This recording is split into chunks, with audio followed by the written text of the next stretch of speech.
Auditors have a lot of discretion, and they could use a number of different methods when the taxpayers are determined to have insufficient records. One would be to do a markup analysis. They could mark up your purchases, your cost of goods sold. Another would be bank deposit analysis, analyzing your bank statements. Another would be an observation test at your place of business. They could also do an analysis of your credit card to cash ratio. They could also look at contact your vendors to circulate them, find out what the true purchases are, which would result in a markup. And the third, one of the others would be net worth or lifestyle analysis. Okay, so with the markup, an auditor would establish what your purchases are. First thing that they would look at is actually your reported markup off your federal income tax returns and see what that reflects. Then they would analyze that, usually with what's known as a shelf test. They would look at a number of items, high volume items that you sell, and calculate what your markup is off of those items. That would help them determine what the expected markup would be. Then they could analyze your cost of goods sold out of your general ledger and compare that to your recorded sales to see what your recorded markup is, and evaluate all these in relationship to how the gross receipts that you reported on your sales and use tax returns. With bank deposits, one of the things that the auditor would do is they would look at the deposits in your bank account, both from credit card and cash sources, and make certain adjustments to the deposits, such as if you collect sales tax reimbursement, they would need to back that out. If, for example, you're in the industry where you get non-taxable gratuities, they would have to back that out to determine what your net taxable sales would be based on the bank deposits. They could then compare that to what you reported and note any differences or ask you to explain any significant differences. Another common technique would be the observation test method.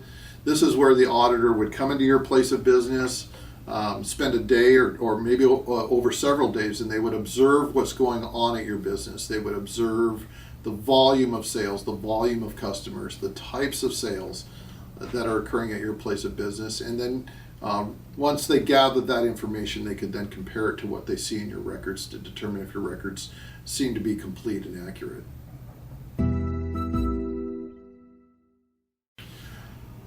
Popular method that auditors like to use is what's known as the credit card ratio analysis. This is where they would look at either what's known as a 1099-K, which is an annual statement that you receive from your merchant card processor. They would then compare the amount of credit cards reported as a percentage of cash sales reported. It's easily done by looking at the 1099-K amounts and making any adjustments for tax or tip, and then comparing that to the total gross receipts reported. The difference has to be the cash receipts. So depending on your type of business and the nature of your business, they would evaluate that ratio to determine whether or not it's reasonable for your type of business. If it's not deemed reasonable, they could then impeach your records, impeach your reporting, and go with what they determine to be a reasonable method, either through an observation test or some other method.